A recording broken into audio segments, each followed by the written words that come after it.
नमस्कार दोस्तों, स्वागत है आपका हमारी YouTube चैनल स्टडी अब ऑनलाइन क्लासेस में। और आज हम air force GS test series का 8वां वीडियो डिस्कस करने जा रहे हैं। तो आइए स्टार्ट करते हैं। पहला क्वेश्चन है, महात्मा गांधी किसकी कृतियों से अत्यधिक प्रभावित थे? तो महात्मा गांधी जी जो थे वो कई लोगों से प्रभावित थे, उनमें से एक थे लियो टॉलस्टॉय, यानी कि ऑप्शन डी हो जाएगा। अगर क्वेश्चन पूछा जाता है लियो टॉलस्टॉय की कौन सी रचना है, तो इस रचना का नाम है वार एंड पीस। ठीक है, तो महात्मा गांधी जो थी लियो टॉलस्टॉय से अत्यधिक प्रभावित थे और वो थॉरो से भी प्रभावित थे, है ना। गीता को उन्होंने माँ कहा है। ठीक, तो गांधी जी अगर पूछा जाता है कौन सी पुस्तक से सर्वाधिक प्रभावित थे, तो वो थी भगवत गीता। अगला क्वेश्चन है, भारत में मूंगफली का प्रमुख उत्पादक राज्य कौन सा है? तो मूंगफली मुख्यतः उन्हीं क्षेत्रों में ज़्यादा पाई जाती है जहाँ पर काली मिट्टी होती है। तो अगर इन चारों में से ऑप्शन हो जाएगा तो आपका आंसर हो जाएगा गुजरात। ऑप्शन बी आपका सही आंसर हो जाएगा। गुजरात जो है मूंगफली के लिए प्रसिद्ध है और सर्वाधिक मूंगफली जो है वो गुजरात में ही उत्पादित होती है या उत्पादन होता है उसका। अगला क्वेश्चन, विश्व की पहली महिला प्रधानमंत्री कौन थी? तो जो पहली महिला प्रधानमंत्री थी वो श्रीलंका की थी और इनका नाम था एम भंडार नायके या श्री माओ भंडार नायके। तो आपका आंसर जो है ए सही आंसर हो जाएगा। विजयनगर राजवंश की राजधानी हम्पी किस नदी के किनारे स्थित है? तो विजयनगर जो है वो हम्पी जो है वो तुंगभद्रा नदी के किनारे अवस्थित है। तो ऑप्शन आपका बी सही आंसर हो जाएगा। मानव शरीर में सबसे बड़ी ग्रंथि कौन सी है? तो यकृत जो है वो मानव शरीर की सबसे बड़ी ग्रंथि होती है। तो ऑप्शन सी आपका सही आंसर हो जाएगा। अगला देखते हैं, क्षय रोग शरीर के किस अंग को प्रभावित करता है? तो क्षय रोग से जो सर्वाधिक प्रभावित होते हैं, जो इससे प्रभावित अंग है शरीर का, वो होता है फेफड़ा। ऑप्शन डी आपका सही आंसर हो जाएगा। निम्नलिखित में से कौन सी राष्ट्रीय आय के मापन की विधि नहीं है? तो देखो, मूल्य वर्धित विधि, इससे राष्ट्रीय आय माप की जाती है, आय विधि से भी की जाती है, व्यय विधि से भी की जाती है, लेकिन निवेश विधि कोई ऐसी विधि नहीं जिससे राष्ट्रीय आय का मापन किया जाता हो। तो आपका आंसर हो जाएगा सी। इनमें से कौन सा कंप्यूटर का अनिवार्य घटक नहीं है? तो मॉनिटर आवश्यक होता है, रैम भी आवश्यक होता है, माउस भी आवश्यक होता है, लेकिन स्कैनर कंप्यूटर का एक आवश्यक घटक नहीं है। मतलब कहने का, अगर ये नहीं भी होगा तब भी कंप्यूटर की जो कार्य प्रणाली है उस पर कार्य करना है, उस पर कोई फर्क नहीं पड़ता है। अगला देखते हैं, कंप्यूटर में संक्षेप केबी का पूरा रूप होता है। केबी का फुल फॉर्म जो होता है वो होता है किलो बाइट। Option C. विश्व की सबसे गहरी झील कौन सी है? तो जो विश्व की सबसे गहरी झील है वो हो जाएगी आपकी बैकाल लेक, बैकाल या बैकाल झील, और ये पाई जाती है रूस में। अगर पूछा जाता है विश्व की सबसे बड़ी ताजे पानी की झील कौन है, तो वो हो जाएगी लेक सुपीरियर या सुपीरियर झील। अगर पूछा जाता है खारे पानी की झील, तो वो हो जाएगी कैस्पियन झील या कैस्पियन सागर भी बोलते हैं इसे। अगला देखते हैं, क्षेत्रफल की दृष्टि से विश्व का सबसे छोटा देश कौन सा है? ठीक है, तो जो क्षेत्रफल की दृष्टि से विश्व का सबसे छोटा देश है वो है वेटिकन सिटी। ऑप्शन सी आपका सही आंसर हो जाएगा।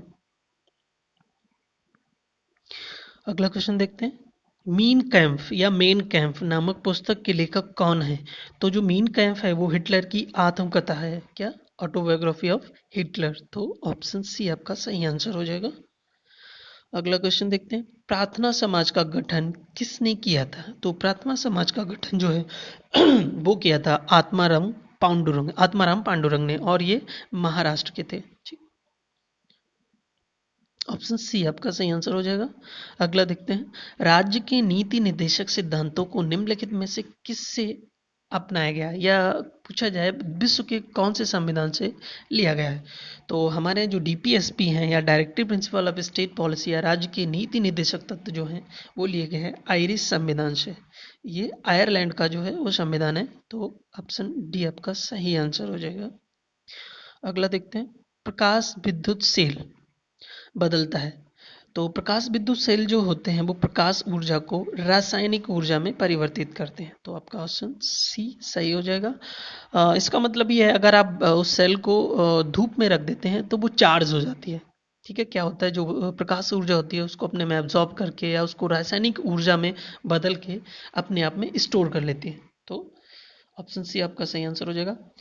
भिन्न भिन्न द्रव्यमानों के दो पत्थरों को एक भवन के शिखर से एक साथ गिराया जाता है, तो ऐसे में क्या होगा।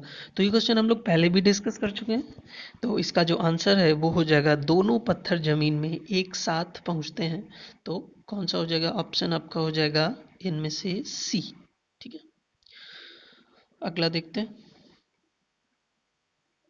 ब्लीचिंग पाउडर का रासायनिक सूत्र कौन सा। तो ब्लीचिंग पाउडर का जो रासायनिक सूत्र होता है वो होता है CaOCl2, यानी कि ऑप्शन बी आपका सही आंसर हो जाएगा।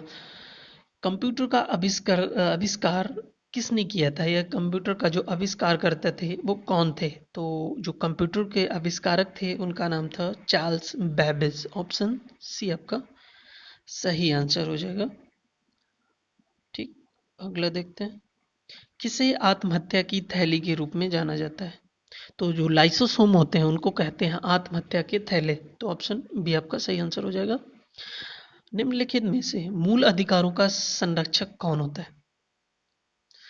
तो हमारे यहाँ जो मूल अधिकारों के संरक्षक जो होते हैं वो होता है न्यायपालिका। ऑप्शन डी हो जाएगा।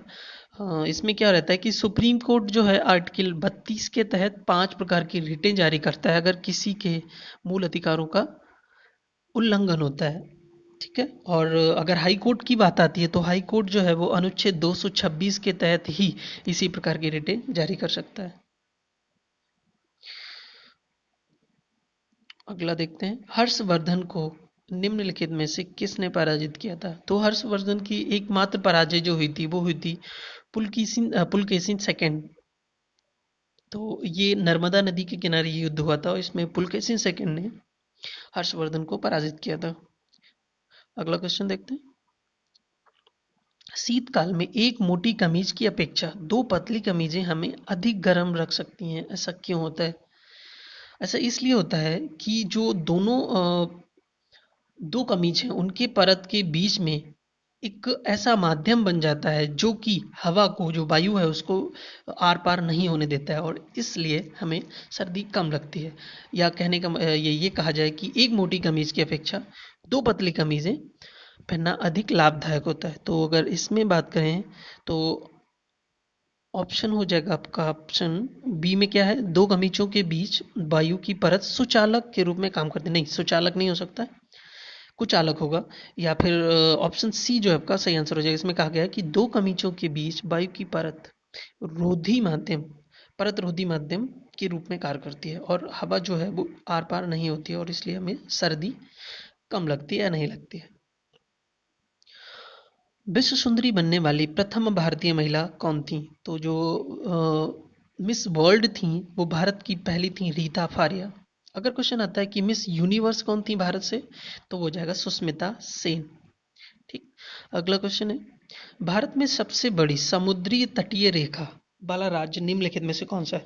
तो भारत में अगर सबसे लंबी समुद्री तटीय रेखा है वो है गुजरात की, दूसरे नंबर पर आता है आंध्र प्रदेश। अगर इन ऑप्शंस की बात करें तो इसमें तमिलनाडु, बिहार, महाराष्ट्र और आंध्र प्रदेश, गुजरात नहीं है।